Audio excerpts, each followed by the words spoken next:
Hey, welcome to the channel again. We're going to be talking about now the Aston Villa transfers and coming up to the end of the transfer market now. Obviously, before we go into that, wow, poor Davy. Please remember to subscribe to this channel and like this video. Now, there's been a number of transfers ins and outs with Aston Villa over the last month. Unai Emery seems to be really making moves in different directions, as well as having to let some very good players go, like Moussa Diaby over to Saudi Arabia, and also the other player that I was quite surprised to see to go being the one and only. What's his name? I keep forgetting his name now.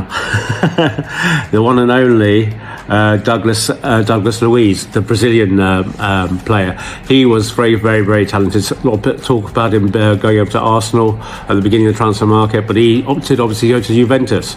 But even those two have gone, they've brought in a lot of talent as well. For instance, they brought in Onana from Everton about 3 or 4 weeks ago.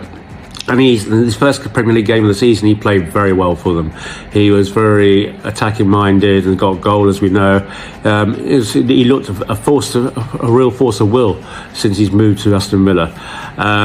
Then you also have, obviously, Ross Barkley, who was transferred in from Luton. I thought that was a very cheap transfer, and he's such a talented player. I'd never quite understand why teams don't keep hold of Ross Barkley, because he's very talented, very direct. He just doesn't seem to, for some reason, have the pull with all the managers he signed for before. He lasts maybe a season or 2 seasons. Obviously, the reason why he was taken up by Aston Villa, he didn't want to play in the Championship with Luton. So he's obviously a Premiership player. He's very talented, and I think Ulmer's done a very good thing buying him in as well. And then you also have Marston. He's very much a talent as well. I was very impressed by watching him play at the weekend just gone. I thought he was very strong, and with teammates such as Ollie Watkins, Tillsman, and Morgan Rogers, and also John McGinn, with players like that around him, he can only really develop more and more into a great player. I think this team has got a lot of legs in it, as it had last year. I know they're going to be playing UEFA Champions League this year, but I still expect them to be thereabouts. I think generally the team is very strong. With Martinez in goal, they're extremely effective. He was always been a brilliant goalkeeper. Obviously, he's a World Cup winner with Argentina. He's very strong in what he does. Occasionally makes a mistake, but most of the time he's very effective. I'll say probably one of the best goalkeepers behind Edison, Alisson, and Raya.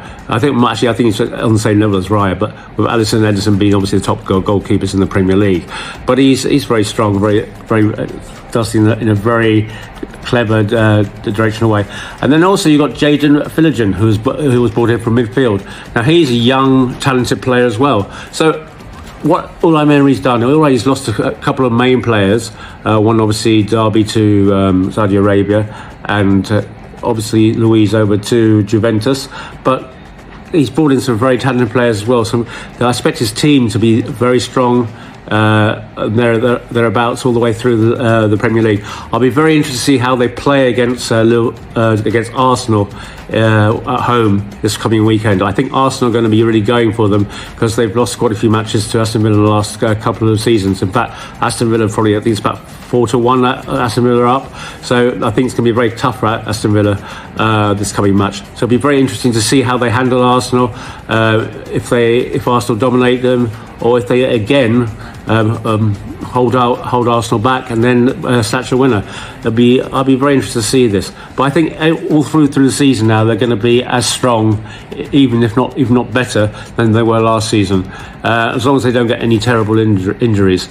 Now, I don't foresee them bringing any more new players in, because I think they've got a pretty strong squad, but you never know. Maybe in the next 3 or 4 days they'll quickly bring 1 or 2 in, but I doubt it. I think their squad's quite complete now, so I don't foresee that happening. Anyway, that's my thoughts on Aston Villa. Let me know your thoughts. Do you think they're going to bring new players in? Do you think their squad is strong enough? Do you think they need additions in certain areas? Let me know in the comments below. Speak to you soon. Goodbye.